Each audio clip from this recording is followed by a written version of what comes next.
Esto ya no se resuelve dialogando, no, se acabó. No hay posibilidad. Conversar luego de lo ocurrido en Kursk hace algunos días es inadmisible. Para Rusia, luego de tanto periodo de abstinencia, entre comillas, intentando ser moderado y tratando de mostrar paciencia ante las provocaciones de Occidente, bueno, Rusia finalmente dice no, basta, se acabó. Game over, amigos de Washington y de la OTAN. Sí, Vladimir Putin lo ha dicho de manera tajante.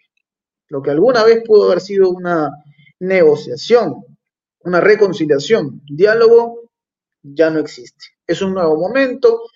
El intento de incursión de Ucrania en Kursk ha traído consecuencias. Rusia habla ya de un plan macabro que tiene que ver, como siempre, con la OTAN, que tiene que ver con el régimen de Kiev, que entre otras cosas no solamente buscaba causar zozobra en la ciudadanía rusa que está en Kursk, hablan también de la toma de una planta nuclear, uno de los objetivos de parte de Kiev, y esta información viene desde el batallón Akhmat. Y también hay información que aparece, amigos, esto no es todo. Se habla ya, desde Lituania al menos, que no es precisamente un país hermano de Rusia, de una movilización de tropas de Kaliningrado hasta, hasta Kursk. Información que hay que tomarla con pinzas, ¿sí? No es algo que se haya corroborado, es información que viene desde Lituania, pero que nos habla de un nuevo momento. Si es que esto es así, señores, podemos decir que finalmente esto escaló y parece no tendrá un camino de retorno. Mi nombre es Enzo Anchante, esto es Prensa Alternativa, siempre un privilegio estar con ustedes y cada vez que presento a esta persona me lleno de emoción porque es una persona con la que tenemos, ¿cómo llamarlo? A ver, eh, una conexión, se podría decir, pero sobre todo es una persona con mucho conocimiento. Un lujo tenerlo aquí en Prensa Alternativa siempre por su conocimiento, su capacidad de darnos una mirada histórica, analítica, que usted seguramente, público de Prensa Alternativa, sabrá valorar. Hablamos del señor Fernando Moragón, un analista internacional de renombre, quien está hoy con nosotros siempre hablando de estos acontecimientos que dan la vuelta al mundo. Fernando, bienvenido a Prensa Alternativa. Dios mío, Fernando, Kurz, de esto se habla y mucho. ¿Cómo estás y bienvenido? Hola, encantado, Enzo, pues como siempre, fantástico estando con vosotros en vuestro programa y en Prensa Alternativa, pues es un placer y ya digo, además me lo paso estupendamente, con lo cual el poder comentar y analizar contigo los diferentes aspectos de la actualidad geopolítica y en este caso el tema de Kursk, que además ha desinformado de una manera brutal, se han contado un montón de barbaridades que pueden tener sentido. Bueno, sentido. Quiero decir que en los primeros momentos, en el primer, segundo día, por ejemplo, tercer día incluso, donde la niebla de guerra es muy amplia y no se sabe muy bien lo que está pasando, esto es normal cuando hay una operación de este tipo, pero ya a estas alturas seguir con esto cuando ya tenemos todos claro más o menos lo que hay, bueno, esto ya es ridículo. Pero vamos, ahora entramos, si quieres, en lo que ha pasado y lo que está pasando. Y bueno, a empezar lo que digan los lituanos es, en fin, es pura propaganda, quiero decir.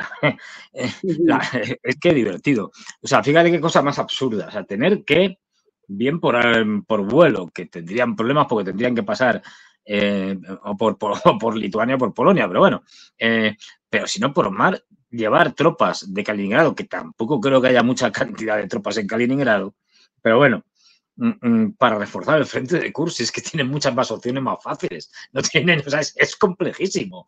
Es como si, no sé, aquí en España decimos, tenemos una guerra con Portugal, por ejemplo, y en vez de tirar de las tropas que hay en, pues yo qué sé, en Cataluña o en Valencia, es decir, que están más alejadas y tal, pero que están dentro de la península, llamamos a los de Canarias. ¿Qué sentido tiene? Es absurdo. Pues esto es igual. Esto es desinformación por parte de los bálticos, cuya credibilidad está en números negativos. Es menos que cero. Nada, esto no hay que hacerle mucho caso, no tiene sentido. Y en cuanto a lo de ¿qué es lo que ha pasado con el tema de Kursk? Bueno, ya está la cosa bastante clara dentro de lo que hay. Hay que tener en cuenta una cosa, y esto lo vengo diciendo yo, y tú lo sabes, de hace ya mucho tiempo. Yo vengo diciendo que cada vez reafirmándome más en ello, que esta es una guerra, bueno, de posiciones, una guerra en la cual los avances territoriales no van a ser significativos, no va a haber grandes conquistas de nadie, pero porque, bueno, el objetivo principal, el objetivo clave que se ha propuesto en Rusia es el colapso del ejército ucraniano. Una vez que el ejército ucraniano colapse, se derrumbe, se deshaga, pues ya se ha acabado la guerra. No hay, o sea, solo hay una parte, no hay dos. Esto lo están consiguiendo y cada vez más rápidamente. De hecho, todo apunta a que la decisión de hacer esta operación absolutamente rocambolesca y disparatada de los ucranianos a la desesperada por tomar, bueno, por introducirse en Kursk y quizá tomar la central nuclear de Kursk, ya digo, ahora analizaremos que es un disparate, es porque han decidido, han evaluado que reforzar sus fuerzas en el Donetsk ya no tenía sentido porque están colapsando y a una rapidez brutal, hasta el punto de que esto es una acción a la desesperada. Y os cuento así muy rápidamente. Que para que todo el mundo tenga clara la idea, la inmensa mayoría del ejército ucraniano, no sé el tanto por ciento, pero enorme, está fundamentalmente en Donetsk, que es donde se están dando las grandes operaciones de un lado y de otro, ¿no? En Donetsk donde está Bakhmut, que se tomó ya en el 2023, Avdiivka, que se tomó a principios de este año, es decir, para que la gente se centre un poco, que es el gran lugar de los grandes enfrentamientos, ¿no? En general. Bueno, pues en Donetsk, ahora mismo, y donde están además, no olvidemos, todas las grandes fortificaciones que se hicieron contra Lugansk y Donetsk, estaban allí. Es decir, durante 8 años y posteriormente los 2 años de guerra que llevamos, se estuvieron construyendo fortificaciones, búnkers, todo tipo de minas. Bueno, se minó el territorio, en fin. Era además estructurado en, digamos, 3 grandes líneas que tenían que derribar o pasar los rusos si querían derrotarlos. Bueno, pues las 2 primeras ya han caído y están en la tercera, para que nos hagamos una idea, en torno a la tercera. Y están acercándose a una velocidad que hasta para la guerra esta, de una guerra de posiciones en la que se avanza muy poco y tal, y los avances que hemos visto en 2023 o no digamos en 2022, que no, en algunos sitios hubo retrocesos importantes, esto no se había visto hasta ahora. La velocidad con lo que están haciendo, sobre todo haciendo en ciertos puntos. Y uno de ellos es el frente que antiguamente se llamaba frente de Avdiivka. Avdiivka ya ha quedado lejísimos dentro de la zona conquistada por los rusos, o sea, Avdiivka ya está a bastantes kilómetros, y los rusos han seguido avanzando, y bueno, siguen avanzando ya a una velocidad tremenda, y ahora mismo prácticamente se están encontrando con rendiciones de tropas ucranianas y con retiradas por todos los lados, es decir, está empezando a colapsar el ejército ucraniano y especialmente hacia una ciudad que yo siempre me cuesta mucho pronunciarla, que se llama Pokrovsk. Es que tiene una K, una S y una T, bueno, una T creo que es una S y una K, y claro, 3 consonantes, ¡puf! A mí me cuesta mucho. Bueno, esta ciudad, Pokrovsk, es clave. Está en la tercera línea, digamos, y es el principal centro logístico de donde salen todas las carreteras, donde entran y se cruzan en esta ciudad para todo Donetsk. Es decir, tanto si vas al norte, por ejemplo, a Seversk, como si vas al sur hasta Ugledar, todo pasa por allí. Bueno, esto antes se veía muy lejos. Hace una semana estaban a 20 kilómetros. Ahora están a 13. Es decir, y avanzando a una velocidad inédita. Mañana seguramente estarán a 11. Es decir, en el momento que esta ciudad caiga, se acabó prácticamente la guerra. Yo llevo diciendo que el ejército ucraniano colapsaría en verano. Pues todo apunta que voy a tener razón.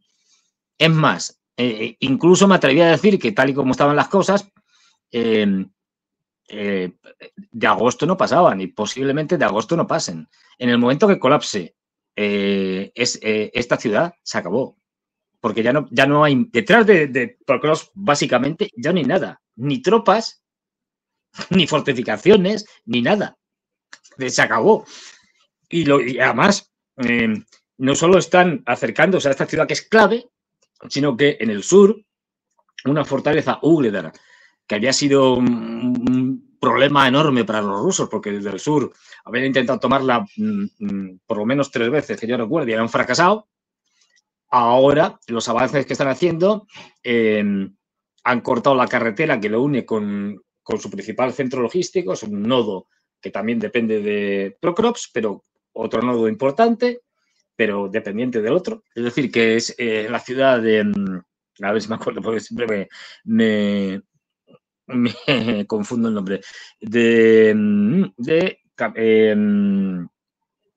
Kupiansk, creo que es. No, Kupiansk está arriba, en el norte. Es, a ver si a ver si la miro ahora. Bueno, es una ciudad que es un centro logístico, bueno, y de esa ciudad a Ugledar han avanzado tanto, han cortado la carretera ya prácticamente por 2 sitios, y en el momento que están entrando en esa ciudad, ya están avanzando, en el momento que tomen eso, todo el sur de la zona de Donetsk cae, porque no hay más. Esa es la gran fortaleza y no hay más, todo cae. Y están prácticamente a punto, quiero decir, esto no me extrañaría que cayera a finales de agosto. Y fíjate que estamos a 14, si mal no recuerdo. Tal y como están las cosas. En cualquier caso, yo me reafirmo con muchos más elementos. El ejército ucraniano no aguanta más allá del verano, es decir, finales de septiembre. No, es imposible. Sobre todo porque le faltan hombres. Es que no tienen gente. Es decir, no pueden. De hecho, han tenido que, para hacer esta ofensiva de Kursk, han tenido que sacar gente, por ejemplo, de Kharkov. Claro. Es decir, que no esto además ha sido un disparate. Y es dar por perdido, que esto es lo importante, dar por perdido Donetsk. Es decir, aquí ya no podemos hacer nada, nos van a derrotar, nuestras tropas están huyendo, se están derrumbando. A la desesperada vamos a intentar una operación sin sentido, porque no tiene sentido, una operación sin sentido y vamos a ver si sale, pero claro, hay un problema. Las fuentes varían, por ejemplo, el jefe de los chechenos que mencionabas antes ha dicho que podían tener entre 11.000 y pico hombres en toda esta ofensiva. Haceros una idea, la famosa ofensiva del año pasado, cuando se hablaba mucho y tal de verano, de primavera-verano de los ucranianos, mínimo eran unos 60.000 hombres. Aquí, en el mejor de los casos, estamos hablando de 11.000. Yo creo que son menos. Es decir, que no pasen de 7.000. En el mejor de los casos. La famosa primera oleada esta que rompió, digamos, la frontera y entró, unos 1.000. Es decir, no tiene nada que ver, porque no tienen más. ¿Qué es lo que está pasando ahora mismo en Kursk? Pues que los rusos no tienen ningún problema en esperar, o sea, no tienen prisa, y lo que están haciendo es fundamentalmente con fuerzas, con drones y con aviones, destrozando a una cantidad de vehículos blindados y de tropas brutal. Se están quedando Fernando, sin vehículos blindados. Sí. Y esto no será, a ver, me pongo a pensar, digamos, considerando el desenlace de todo lo que hemos observado, ¿esto no habrá sido una carnada de parte de Rusia, una invitación a traer y ¡pah! O sea, es tal vez, o sea, diciendo demasiado, tal vez estoy tratando de pensar de una manera muy calculadora, frívola, porque entiendo que ningún líder quisiera exponer territorio, ni quisiera exponer a sus tropas, ¿no? Ni mucho menos a su población. Pero es llamativo el error fatal que ha cometido Ucrania, que no pensaría que esto es como si el plan lo hubiese elaborado un ruso dentro del ejército ucraniano, ¿no? O sea, considerando lo mal que salió y las consecuencias que se vienen a partir de esto. Yo creo que no, porque, a ver, lo que sí es cierto, la frontera es muy grande, quiero decir, entre Rusia y Ucrania, y lo que sí es cierto es que, como pasó en el inicio de la operación militar especial, que fue un desastre, las cosas como son, no salió nada bien por parte de los rusos, y esto es reconocido incluso por ellos, pero fue un desastre, entre ellos logístico. Pues claro, es que la logística es clave. Si no tienes cuando avanzas, una logística buena que te permita seguir avanzando, porque te va suministrando desde el combustible para los vehículos blindados, tanques, camiones, etcétera, a la munición para la artillería, para los tanques y tal, los drones y operadores de drones. No olvidemos, toda la intendencia, es decir, la comida, bebida y tal para los soldados que tienen que. Bueno, que eso, que es lo más importante. O sea, la mayor parte en cualquier ejército medianamente serio, eso ocupa la mayor parte de las fuerzas, del presupuesto y sobre todo de soldados dedicados a eso. La mayoría de los soldados no combaten en primera línea ni en segunda. Se dedican a labores logísticas, que es la clave. Es lo que te permite avanzar. Si no, te quedas desabastecido. Entonces, ¿qué es lo que pasa?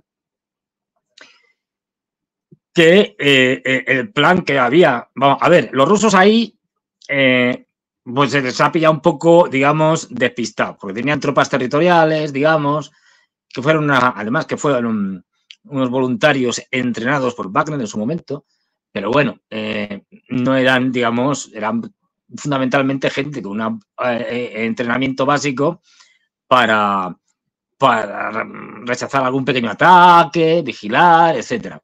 Y luego lo que tenían eran lo que se llama la Rosguard, que la Guardia Rusa, algo así, traducido, que para que nos entendamos eran las antiguas tropas del Ministerio del Interior. Por eso están ahí los chechenos, porque los chechenos están integrados dentro de eran las antiguas tropas del Ministerio del Interior, ahora con el nombre de Rosguard. Es decir, que estaban, aquello lo tenían un poco descuidado. De hecho, lo que estaban haciendo, por eso han pasado con relativa facilidad, estaban desminando esa zona, los propios rusos, porque según parece todo esto, es difícil de comprobar, ya habían hecho alguna pequeña incursión en Sumi, incluso habían conquistado un pequeño pueblo al lado de la frontera, como tanteo y tal.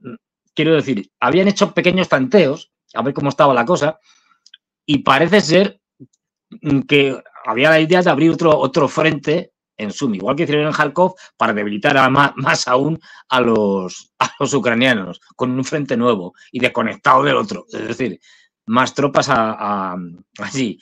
Y como no tienen, pues hay que repartirlas.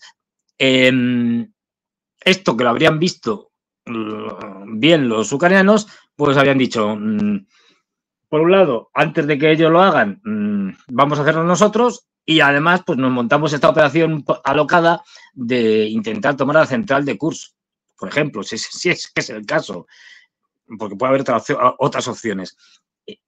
Eso es imposible. ¿Por qué es imposible?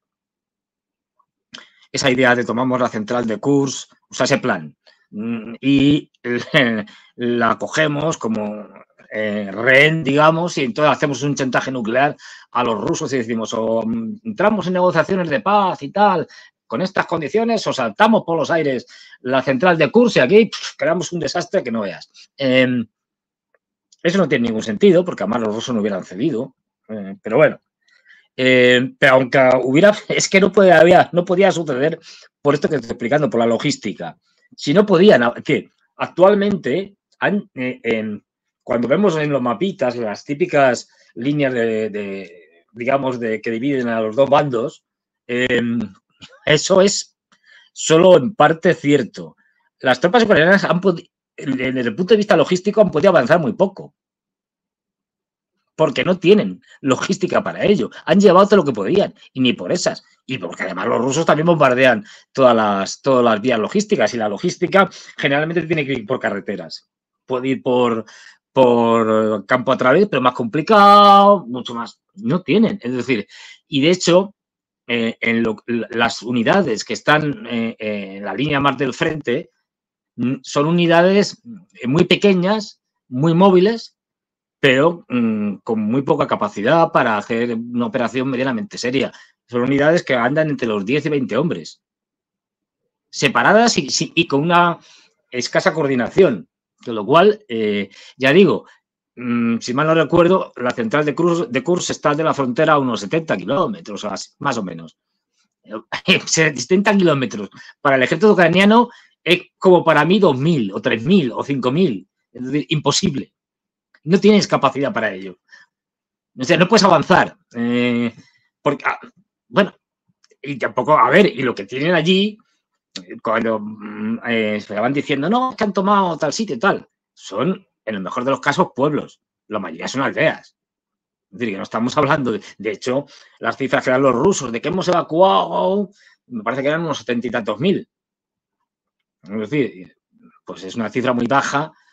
Es decir, eso es lo que tiene, pues, ¿qué te diría yo? Mi barrio, aquí en Madrid. Madrid no es una ciudad monstruosamente grande, tiene 3.300.000 habitantes, una cosa así. Es decir,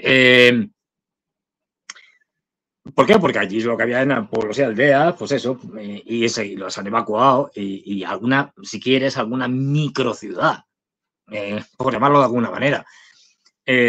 Y aún así han tenido costes enormes, sobre todo lo que están teniendo un coste es brutal, porque claro, están yendo por zonas muy llanas, muy despejadas, y están destrozando todos los vehículos blindados, de todo tipo, desde tanques hasta vehículos de transporte blindado, vehículos de apoyo. Es decir, es una carnicería. Los strikers norteamericanos están cayendo como moscas. Por todos los lados se los ve arder. Los Marder ni te cuento, que también son norteamericanos.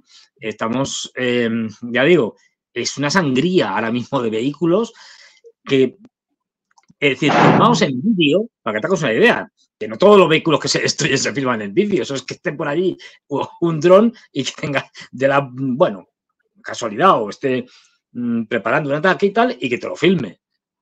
Y hay ya unos 50 casos ya filmados de 50 vehículos reventados.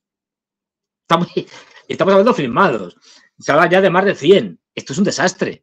Es decir, igual que los rusos han dado una cifra que es bastante verosímil, de 1.300 o por ahí bajas. Esto es mucho. Es decir, para hacer esto han tenido que sacar gente de otras unidades para integrarlas en lo que pueden ser como mucho 4 brigadas, es decir, como mucho. Y incluso han tenido que traer gente que estaba en la frontera de Bielorrusia, con Bielorrusia, había unos 17.000, sobre todo tropas de lo que llaman allí tropas de defensa territorial, que son unas tropas, a ver, no son soldados propiamente dicho, es una especie de milicia. Las tropas de defensa territorial, de hecho, se distinguen, están fuera de lo que es el ejército propiamente dicho. Y de estas, buena parte de los que están atacando en Kursk son unidades de defensa territorial.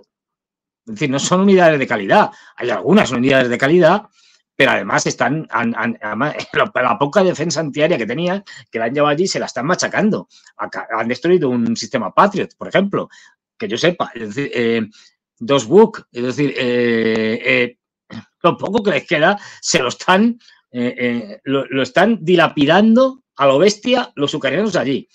Y los rusos no tienen problema porque, como saben que van a ganar, esta guerra, lo dije desde el principio, no la puede ganar.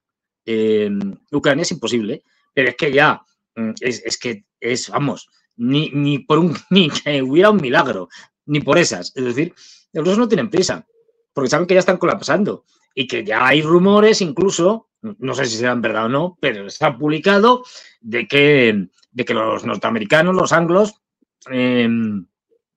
quieren, digamos, quitar del puesto, bueno, del puesto. Es un tipo que está en el puesto sin ser nada, es decir, pues no es expresidente de Ucrania, pero bueno, es decir, quitarle de allí y poner a otro. ¿Para qué? Pues para que ese otro diga, bueno, tal, ya no está Zelensky. No olvidemos que los rusos han vetado a Zelensky como negociador, es decir, como firmante de la paz. Es decir, no Ya no pesa, reconocen. ya Claro, no es tiene decir, con lo cual sentido que para es el ellos. otro. Entonces, quitar a Zelensky, poner a otro y negociar una salida, esto ya es lo que se está rumoreando. Aún así, yo creo que el Partido Demócrata va a intentar, junto con la Unión Europea, los aliados europeos, van a intentar que aguante lo más posible, como sea, Ucrania, hasta después de las elecciones. Luego ya les va a dar absolutamente igual, sobre todo a los norteamericanos. Tendrían que aguantar Pero sí, más de 3 meses. O sea, bueno, es decir, de hecho los demócratas están intentando darles dinero sacándolo de cualquier lado, es decir, de partidas que tienen por ahí y tal, igual que los europeos, para que aguanten, porque claro, imagínate la señora Harris, Kamala Harris, a ver qué opciones de ganar tendría con un derrumbe del ejército ucraniano y una derrota total del ejército ucraniano en medio de la campaña electoral. A ver cómo nos justifica eso, habiendo sido la vicepresidenta de la que ha montado este lío, la vicepresidenta de Biden. Es decir, explíquenos, señora, vamos, la huida de Afganistán del aeropuerto de Kabul que todos vimos y tal, una tontería comparado con esto. Es que es un desastre para la OTAN y para Estados Unidos. Y ya es casi existencial, quiero decir.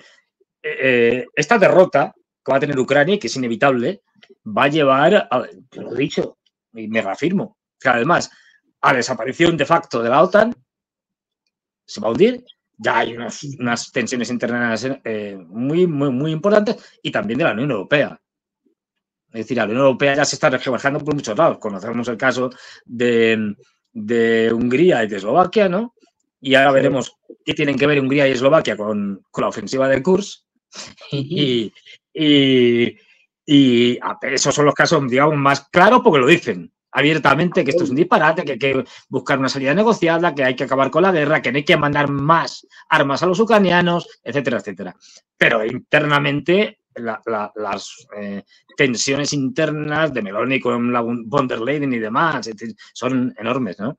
Entonces, bueno. Y el papel de Turquía también, que es una incógnita, ¿no? Turquía que asegura que, aunque lo han dicho, a ver, formalmente hablando, ¿no? Turquía dijo hasta hace poco, vamos a respetar nuestros acuerdos con la OTAN, somos muy respetuosos de lo que forma parte y de lo que nosotros también representamos, pero desde luego Turquía no quiere romper este plan que tiene que ver con el ingreso a los BRICS, ¿no? Eso está clarísimo. Pareciese que es más retórica lo que aplica Turquía en estos momentos, ¿no? Tú hablaste de algo interesante, Fernando, hace un momento, que me llamó mucho la atención, porque claro, en Ucrania se cuestiona la permanencia de Volodymyr Zelensky y ya empiezan a aparecer nombres, ya empieza a jugar ¿cómo decirlo? A ver, la propaganda, si se quiere, ¿no? Por ejemplo, aparece el nombre de Valery Zaluzhny. Uno se preguntará, bueno, Zaluzhny, este señor, ¿qué tiene que ver con esta historia?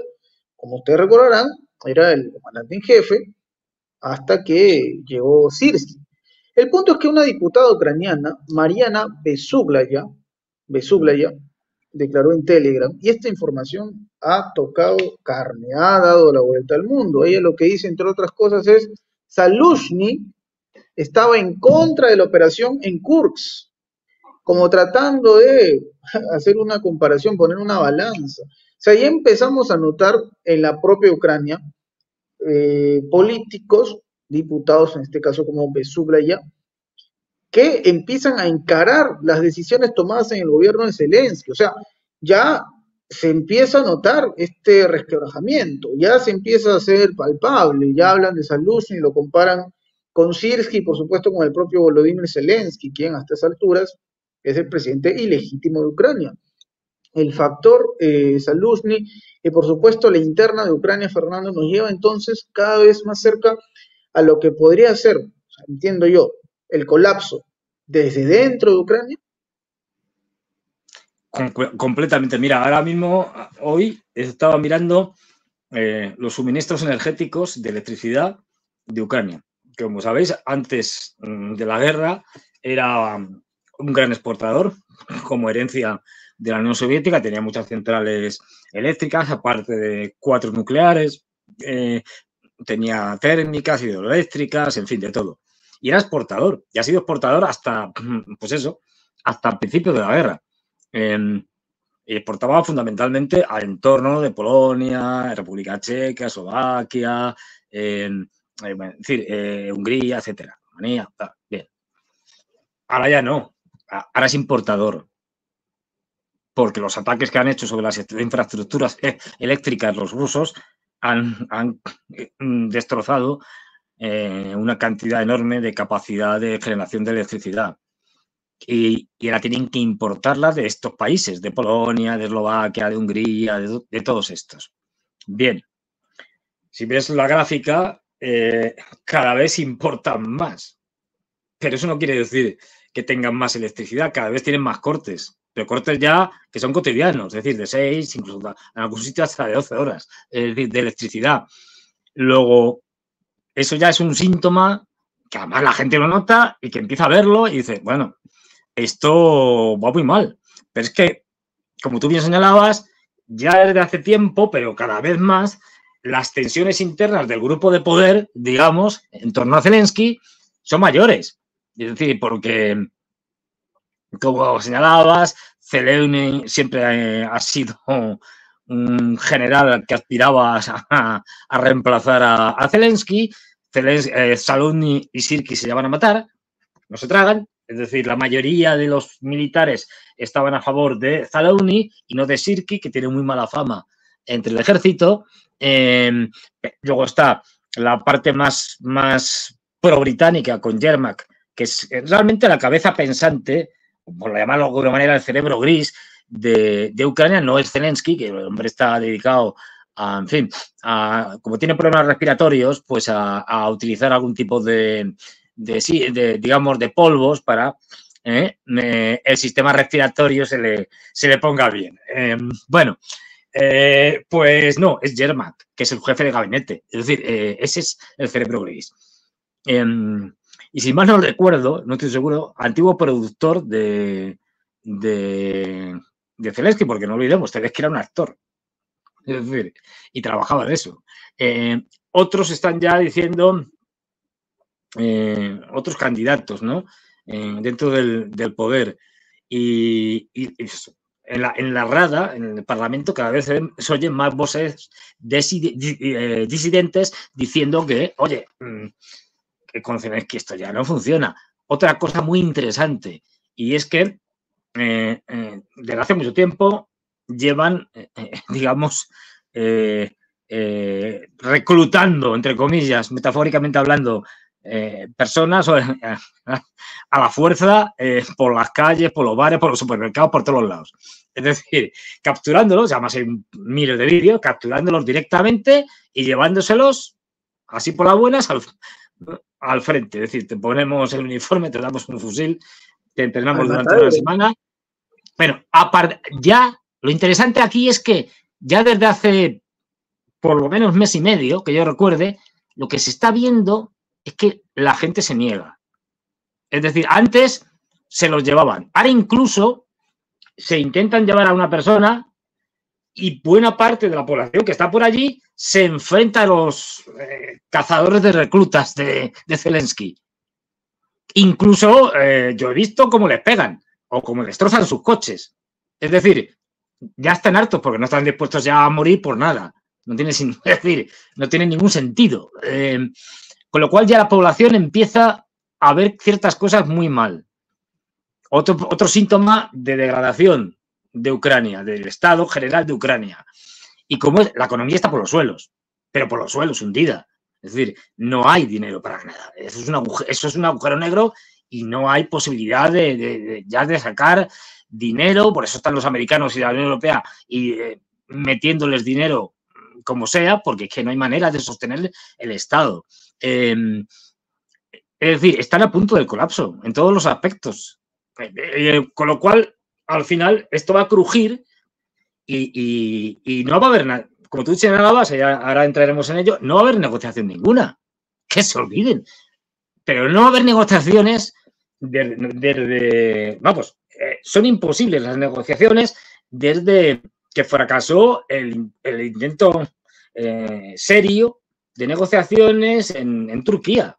Es decir, cuando se llegó casi a un acuerdo, cuando estaba ya todo, digamos, casi pactado, y que fueron los anglos, británicos y norteamericanos, con Boris Johnson a la cabeza, los que se fue allí y dijo, no, ustedes siguen luchando porque es lo que queremos nosotros. Así que no nos sirve la paz, queremos la guerra.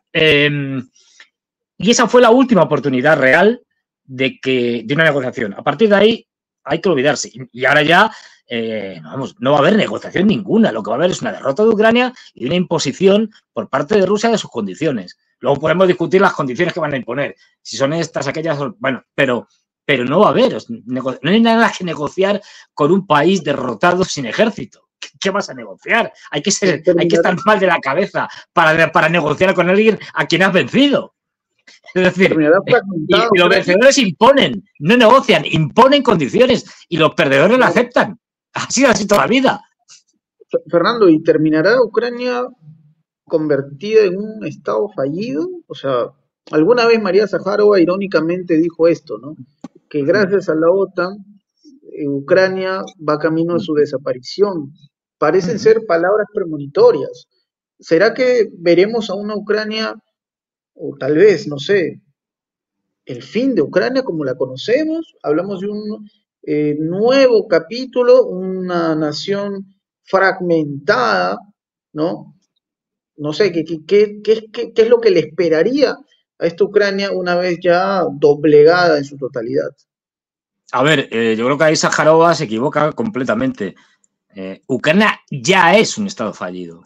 No va a serlo, ya lo es.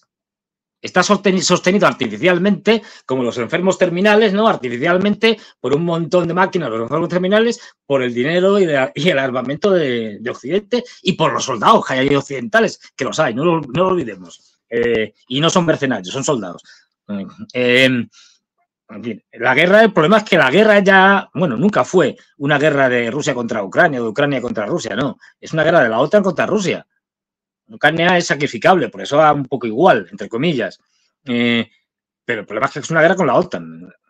De hecho, la OTAN ya está preparando al segundo, digamos, o sea, esto es como un partido de fútbol, yo digo. Están los titulares, ¿no? El titular sería Ucrania, bueno, pues están los suplentes en el banquillo. Pues ya prácticamente le está diciendo al suplente, vete preparando, calienta que sales al partido. Calienta que sales. El suplente es Moldavia. El suplente es Moldavia con el tema de Transnistria. Es decir, y eso lo activarán seguramente si yo, como preveo, Ucrania está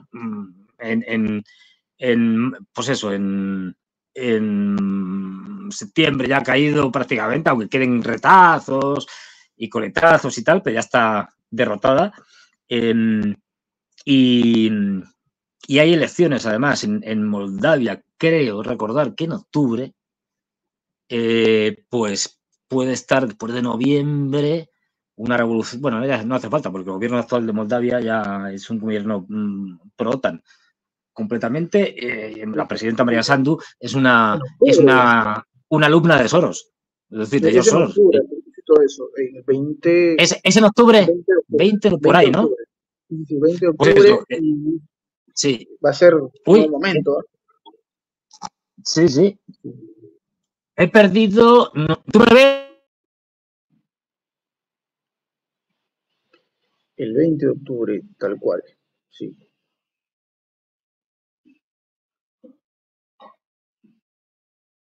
A ver, mientras recuperamos la comunicación con Fernando, vamos comentando sobre este detalle que no es una locura, ¿eh? Ya en breve recuperamos a Fernando en la conversación. 20 de octubre, amigos, y esto es algo que en verdad tiene mucho peso. Lo que dice Fernando Moragón, maestro Fernando Moragón, quien sabe muchísimo de estas aventuras que se viven en Europa, tiene mucho sentido. Las elecciones presidenciales están programadas para el 20 de octubre de este año. 20 de octubre, un nuevo momento. Ojo con eso, ¿ah? Estamos apenas a unas semanas, no, perdón, 2 meses, hay que ser más sinceros, pero es un momento que coincide precisamente con la aventura electoral de Estados Unidos. Moldavia como un nuevo foco. Miren ustedes, imagínense esa situación. Claramente, no por nada los países o los líderes de Occidente están agrupándose, están tratando de reforzar sus ejércitos. Desde luego necesitan sostener el conflicto, necesitan darle fuerza, necesitan justificar los gastos. ¿Qué sería de Rey Metal si no hubiese guerra, no? Uno se preguntaría. Me comentan por interno que en breve estamos en contacto nuevamente con Fernando. Cosas que pasan en un programa en vivo. Ya estamos de regreso con Fernando Mora. ¿O? ¿Quién pensaría, no? Que alguna vez Fernando me dice, parece que hay manos peludas ahí tratando de mover cables y moviendo y tratando de que este tipo de cosas no salgan al aire. Hasta hoy yo no lo creía, pero parece que es verdad, Fernando. Ya te tenemos de Sí, vuelta. sí. Porque dijiste Moldavia y se cayó la señal, Dios mío. Moldavia. Me interesó mucho lo que dijiste de Moldavia. Elecciones presidenciales en octubre, justo días antes de las elecciones en Estados Unidos. ¿Ah? ¿Cómo es la vida? ¿Qué ironías de la vida? A ver, cuéntame un poco más de esto, Fernando, la mirada que tienes sobre Moldavia como un posible escenario de continuidad. No es como que el conflicto lo trasladaron de Ucrania, vieron que era insostenible y se van para Moldavia. ¿Qué mirada tienes sobre esto, Fernando? Efectivamente, de hecho, como decía antes, Moldavia es el siguiente en la lista para entrar en juego, entre otras cosas porque tiene el problema de Transnistria, que es una franja que pertenecía a la Moldavia soviética, digamos, y que cuando implotó, mejor dicho, la Unión Soviética, en esa franja era de mayoría rusa, y entonces pues hubo un pequeño conflicto y tal, una pequeña mini guerra, los rusos intervinieron y esa franja quedó separada de Moldavia, de hecho, de facto, aunque no de jure, y aunque no está reconocida internacionalmente por nadie, ni siquiera por los rusos, pero allí están tropas rusas desde hace 30 años y es una zona independiente, de hecho, aunque no esté reconocida por nadie. ¿Qué pasa? Que una de las cosas que están lanzando María Sandu y bueno, los otanistas que son los que gobiernan ahora es recuperar Transnistria por la fuerza. Eso significa enfrentarte a los rusos, porque las tropas que hay allí no son muchas, son pocas, unos 2000 rusos, pero son rusas. Ya la tienes liada. Esa sería otra opción. Por eso os digo, además, con el agravante de que el mayor depósito de armas de época de la Unión Soviética que existía en Europa está en Transnistria, mejor dicho. Es un depósito gigantesco, no se sabe bien lo que hay, pero hay miles de toneladas de armamento, de munición sobre todo, y eso está bajo el control de los rusos. No está abierto, está cerrado, pero hay guardia rusa allí. A la entrada es una montaña excavada y tal, donde se metió un montón de armamento para protegerlo. Y bueno, pues también es una cosa muy a tener en cuenta. Y luego, no olvidemos que la señora María Sandu es una discípula, como decía, de Soros, es una sorosiana y que además se ha pasado con todo, es decir, a la parte occidental, y ahora mismo las unidades de la OTAN están constantemente haciendo maniobras dentro de Moldavia. Con lo que... Y además, encima, ya para terminar de redondear la cosa, es favorable porque esta señora tiene, digamos, la doble nacionalidad, es también rumana. Y propone la integración de Moldavia dentro de Rumanía, lo que sería algo inaceptable para los rusos. Es decir, no por porque entrar a la Unión Europea, que eso les da igual, es que entraría a la OTAN, porque sería parte de un Estado que ya lo es. Es decir, entonces, y con el problema de Transnistria, es decir, pues ese es el segundo. O sea, si falla lo de Ucrania, ya ven que lo de Ucrania, como que no, pues esperarían, habría elecciones, las elecciones la va a ganar Sandu de manera ilegal o legal, quiero decir, va a haber un pucherazo. La oposición es verdad que también está muy deprimida, la mayoría están en la cárcel, se ha creado un nuevo grupo de opositores, de partidos y personalidades que va a presentarse contra Sandu, pero está, ya digo, si tiene que hacer pues eso, un pucherazo, como decimos aquí, si tiene que hacer una manipulación de las elecciones, lo hará, y además con la aprobación de Occidente, que lo que quiere es a Sandu en el poder. De hecho, hay una minoría, para liarlo aún más, hay una minoría dentro de Moldavia, otra, que son los Gagauzus. Los Gagauzus son una minoría de la lengua turca, entre ellos hablan turco, pero cuando no hablan turco hablan ruso, no hablan moldavo, es decir, algo parecido al rumano, y están en el sur, tienen una autonomía y Sandu lo que quiere es eliminar esa autonomía. Y la digamos, presidenta de la autonomía, que hubo unas elecciones este año, este año no, el año pasado creo que fue, y salió elegida pues una candidata de allí, de los Gagauzus, para su autonomía, pues no ha sido reconocida por Sandu, ha hecho todo lo posible por intentar cargársela, y de hecho hizo un viaje para hablar con Putin, y Putin le prometió ayuda en caso de que Moldavia pues se incorporara a Rumanía o cualquier cosa de esta, porque los gagausos han dicho que si Moldavia se integra en Rumanía, ellos proclamarían inmediatamente la independencia de Moldavia. Y como digo, son turcófonos, además ortodoxos, curiosamente. O sea, que como ves, es el candidato ideal para montar un caos, que es lo que le gusta a los occidentales. En todos los boletos. Todos los boletos, ¿no? En todos los boletos, es el siguiente.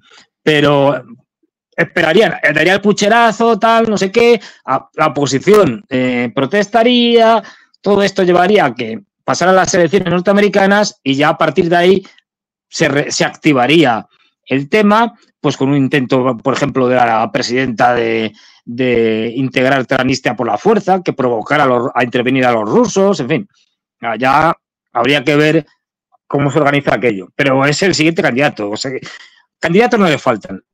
O sea, posibilidades de montar un lío en Europa van a seguir teniéndolas. De hecho, otro candidato es Serbia. Aquí se da el caso inverso, es decir, los serbios son, digamos, aliados históricos de los rusos, pero los serbios están presionadísimos por la Unión Europea, que no les deja entrar si no rompe con Rusia, y eso es casi imposible. Y eso que su presidente Vučić es un liberal, quiero decir, y pro-europeo y tal. O sea, no es un anti-europeo ni nada de esto. Y además, de hecho, ha denunciado que había intentos de golpe de Estado contra él, es decir, por parte de los que están a favor de la OTAN. Y todos conocemos el problema con Kosovo.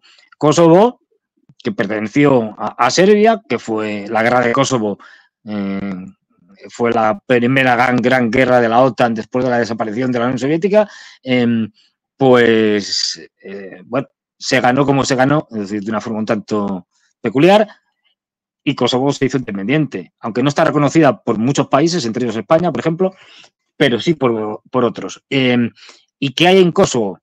Los albano-kosovares son mayoría, es decir, pero hay una minoría serbia que suele estar bastante machacada por los albano-kosovares. Quien manda en Kosovo no es el presidente de Kosovo, es el embajador de Estados Unidos en Kosovo, porque en Kosovo está la mayor base norteamericana de Europa. Y es el embajador, directamente el que dice, oye, crear tensiones con Serbia, que me interesa. Y entonces se dedican a poner problemas y a meterse con la minoría serbia que hay en Kosovo. Que por lo que sea le interesa en ese momento que no haya problemas entre Kosovo y Serbia, pues el embajador norteamericano va y dice, oye, dejar de meteros con los serbios. Y esto lo hacen. O sea, son otro candidato a montar un lío en Europa Oriental. Es decir, en este caso en los Balcanes. Es decir, pero bueno, o sea, que hay, desgraciadamente, tienen muchas opciones para seguir con la guerra europea. Además, yo soy de los que creo que es inevitable. O sea, ya estamos en una guerra en Europa entre dos bandos, entre Rusia y la OTAN. Es que ya estamos.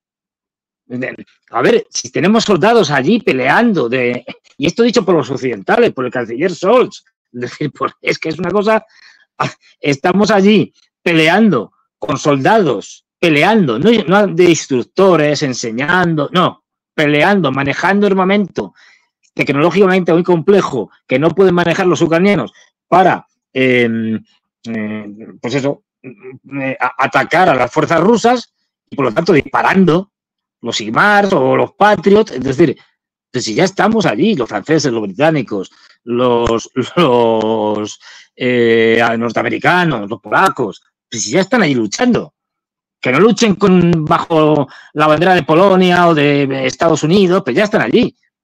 Y cada vez es una guerra más existencial para la OTAN, porque si Rusia gana en Ucrania, la OTAN se va a la porra, y eso lo saben. A Trump le da más igual, porque no es muy partidario de la OTAN. Pero a los demócratas no es el caso. Y bueno, lo que vamos a tener ahí, la guerra va a continuar. Yo creo que vamos a tener guerra en Europa más allá de Ucrania. Quiero decir, cuando se acabe, digamos, la parte álgida de la guerra de Ucrania, aunque quede ahí alguna cosa, algún fleco, pues tendremos otras. Porque es que los europeos además no aceptan. Y con una división la mayoría de los líderes europeos que son belicistas, globalistas, pues norteamericanos, y que siguen esa línea. Y los británicos ni te cuento. Los británicos, para ellos es fundamental, es clave que la guerra continúe en Europa, para debilitarla al máximo, que es siempre el objetivo histórico de los británicos. Entonces, bueno, otra cosa es que el desastre, el caos que se puede formar en Europa va a llegar a tal grado, seguramente, que aquello ya va a ser incontrolable. Ya hemos visto las manifestaciones en el Reino Unido de hace unas semanas, es decir, bueno, pues eso cada vez va a haber más, y no solo en el Reino Unido. Hasta de guerra civil habló Elon Musk, ¿no? Hablaba de una posible guerra civil. Fernando, pero sí, hablas de un nuevo escenario. ¿No habría que descartar tampoco Bielorrusia? Bielorrusia, como aliado de Rusia, está protegido por Rusia. Y claro, se puede intentar atacar Bielorrusia, como Kaliningrado, que como bien sabes, está separada de Rusia. Hay una carretera y una línea férrea que une Kaliningrado con Bielorrusia, y a partir de ahí sin problemas, pero bueno, ya ha habido intentos de cortar esa conexión. Lo que pasa es que los rusos se pusieron duros en esto, y los polacos y los lituanos, que son los que digamos, tienen frontera ahí en esa conexión, pues al final se echaron para atrás. Pero sí, es otra opción. A ver, otra opción es que los bálticos, que están todos locos, es decir, que es una panda de fanáticos psicópatas antirrusos, además que son 4. Quiero decir que si demás fueran grandes potencias, pero son potencias, son estados de opereta, son ridículos. Es decir, si no tienen prácticamente ejército, 10.000 hombres, 8.000, y sin aviación. La aviación nunca han tenido, o sea, proporciona a la OTAN. Es decir, esto para que os hagáis una idea de qué países son. Bueno, pues estos están dispuestos a hacer cualquier barbaridad, cualquier locura con tal de meterse con los rusos. Los polacos en la misma línea. Luego pueden intentar o al ataque a Kaliningrado, o, bueno, más que ataque, cortar, bloquear Kaliningrado, lo que no permitirían los rusos, o intentar forzar una guerra de baja intensidad con Bielorrusia, con apoyo de la OTAN. Esta es otra opción. Por eso digo que, por desgracia, tiene muchas opciones. Los nórdicos también tienen otra, es decir, con los finlandeses, que están locos, y los nórdicos cada vez peor, es decir, pues Finlandia, Suecia y tal. Claro, es que Finlandia ha dicho a Estados Unidos que puede poner toda la base que quiera, 14 o 15, tiene planeadas. Pues ¿cómo va a responder a esto Rusia? Encima, los norteamericanos mandando más armas nucleares que están trayendo a Alemania y a otros sitios. Luego, es que ya digo, es que hay muchas razones para que la guerra continúe. Esto es una guerra europea, en este sentido. Es una guerra mundial, pero en el frente europeo esto no va a acabar con Ucrania, desgraciadamente. Va a seguir. Y esto lo dijo Putin y lo ha dicho muchas veces también Xi Jinping y lo dicen los norteamericanos, Biden en su momento, Kamala Harris, todos estos, Blinken. Esto no, estamos en un cambio de época y esto no es una guerra de dos países, esto es una guerra que llevará años, posiblemente una década o más. ¿Por qué? Porque lo que hay es dos modelos y dos bloques en juego. Uno que representa el mundo antiguo, que representa el pasado, que es la OTAN y el mundo occidental, y luego las potencias emergentes dirigidas y cada vez más unidas por acuerdos bilaterales, que son Rusia, el eje fundamental que es Rusia, China, Irán. Con ese eje, digamos, es imposible que los norteamericanos puedan ganar, pero que además ya se han unido Corea del Norte, Siria, obviamente, en tanto que los rusos tienen bases allí y Bashar al-Assad es completamente partidario de los rusos, y todo lo que se llama el eje de la resistencia, desde los Houthis en Yemen a Hezbollah en el Líbano, es decir, bueno, pues las milicias chiíes en Irak, que no olvidemos han estado atacando bases norteamericanas en Siria en estos últimos días. Ya hay cada vez más países decantados, o en este caso milicias o sectores decantados claramente, Bielorrusia, que es aliado de Rusia, a favor de este grupo, con lo cual ya tenemos dos grupos digamos, un grupo que podríamos llamar euroasiático, es decir, y luego la gran potencia talasocrática, la gran potencia naval, hasta ahora, que ha sido Estados Unidos, que controla los mares, pero que no controla ese gran macrocontinente que es Eurasia. Controla una parte, una península de Eurasia conocida como Europa, y ni siquiera toda entera, porque no olvidemos que tradicionalmente Europa termina en los Urales, y eso es Rusia, con lo cual solo una parte de la peninsulilla de Eurasia, y por el otro lado tiene pues aliados pero que son muy periféricos, como Japón, que es una isla, bueno, un montón de islas, Corea del Sur, Filipinas, más islas, Taiwán, pero no tiene digamos, capacidad en profundidad. Ahora bien, está preparándose también allí para una guerra, esto ya lo sabe todo el mundo. De hecho, el golpe de Estado que han dado los norteamericanos en Bangladesh van esa línea, van la línea de primero presionar a los indios para que cambien sus políticas, diciendo, mira lo que hemos hecho, os vais a entrar, y luego para presionar a los chinos. ¿Por qué? Porque Bangladesh la ex primera ministra Hasina, aparte de pro-India, no olvidemos, que era aliado histórico de Bangladesh, no olvidemos, Bangladesh fue parte de Pakistán, era conocido como el Pakistán oriental. Resultado de una guerra entre indios y pakistaníes, los indios apoyaron la independencia de Bangladesh, con lo cual, de Pakistán oriental, con lo cual ganaron, y a partir de ahí surge el estado de Bangladesh. Bueno, pues con el golpe de estado que han dado utilizando el viejo ya método conocido de la revolución de colores, pues ha llevado nada menos y nada más que de primer ministro a Mohamed Yunus, que es un tipo, por un momento, que es premio Nobel de la Paz. Esto ya lo dice todo. Cuando alguien es premio Nobel de la Paz, hay que desconfiar directamente, ¿no? Obama, por ejemplo, premio Nobel de la Paz. Menachem Begin también es premio Nobel de la Paz. Antiguo terrorista. Te digo, esto es comprobado, quiero decir, no. Fue terrorista antes cuando en la guerra civil, vamos, en la guerra contra los palestinos. Antes, él se dedicó a hacer atentados terroristas contra los británicos, con muertos. Participó en los atentados contra, creo que era el Hotel Marriott, no estoy seguro del nombre, que mataron a un montón de gente civil. sea, un terrorista. Que llegara luego a primer ministro, pues vale, de Israel, pero un terrorista en el sentido de la definición clásica, digamos. Y bueno, pues, premio Nobel de la Paz. Bueno, vale, es decir, o sea, pues ese señor es premio Nobel de la Paz y además estudió en Estados Unidos con una beca Fulbright. Las becas Fulbright, que son de la Fundación Fulbright, están financiadas, como la fundación, casi al 100% por el Departamento de Estado norteamericano y la USAID, que es la organización, digamos, para la cooperación que tienen los norteamericanos, oficial.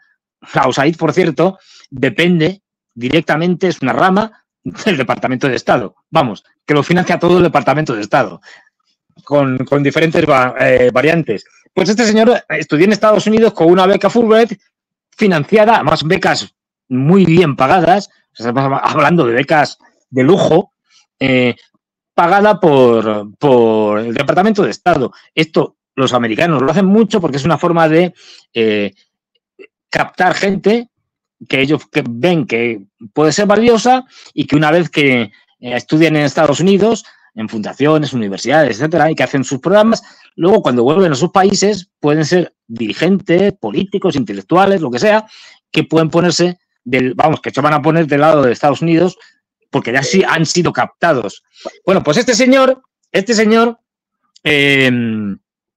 además de eso, es muy amigo de los Clinton y de los Obama. ¿Qué más que te puedo decir? Le han dado, ojo, a este señor le han dado la medalla del Congreso norteamericano, la máxima galardón. O sea, vamos, más proamericano imposible. Y de hecho, la primera ministra Hasina, ex primera ministra, lo ha declarado ya.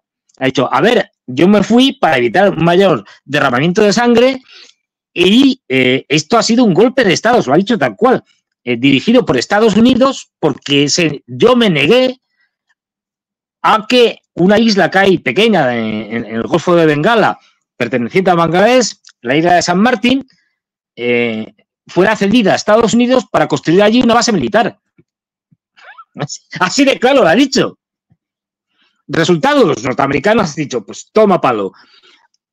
Además, esta señora acababa hace un mes y medio o así de tener una visita de Estado muy importante en China, donde se reunió con Xi Jinping y se firmaron muchos acuerdos muy importantes para ambas partes. No olvidemos que Bangladesh pertenece a la ruta de la seda, ¿no? A los países que están dentro de la iniciativa de la franja de la ruta chinas. Pero es que además Bangladesh había solicitado, qué casualidad, su entrada a los BRICS. Ya no lo va a solicitar. Ya veréis que ya no. Es decir, vamos, que tenía todos los elementos para que montaran un golpe de Estado. Ya se ha pasado. Por eso quiero decir, tengamos perspectiva global.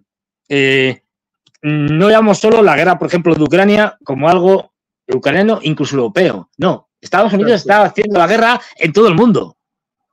Y mueve sus peones, a veces sacrifica a uno para mejorar la posición del otro, a veces pierde aquí, pero gana allá, como en el caso de Bangladesh, con el golpe de Estado.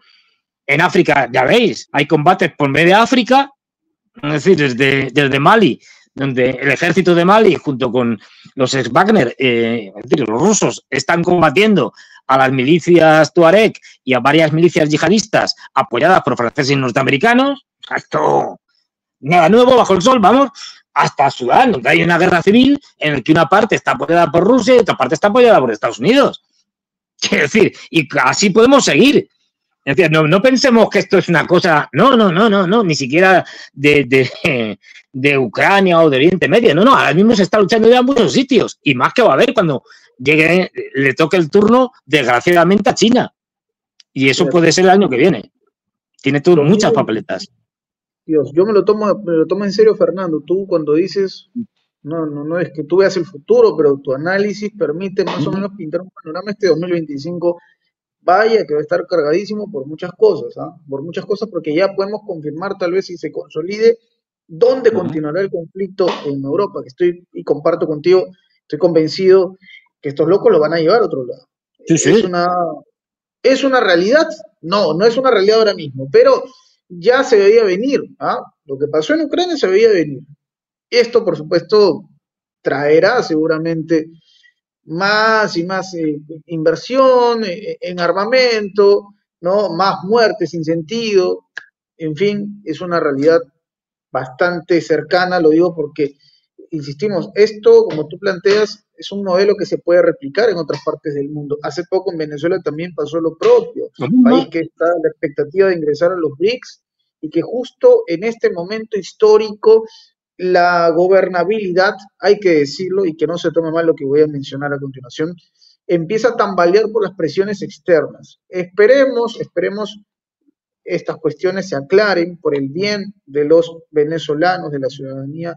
Insisto yo, es muy raro que se le pida ahora mismo a un gobierno, o mejor dicho, más que un gobierno, hablo de la nación como tal, ¿no? En todo sentido, en cada rincón, se le pide a un organismo vinculado a una nación que rinda cuentas cuando desde luego ocurren cosas similares en otras partes del mundo y hay una aprobación casi multitudinaria, ¿no? En Estados Unidos cuestionamientos subieron, sí, claro que Es sí. que lo que dices es de risa, claro, porque digo, es de risa en el sentido que Estados Unidos le pida las cuentas a través de múltiples organizaciones y directamente a cualquier país, cuando Estados Unidos no es una democracia, pues bueno, y esto que quede claro, ¿eh?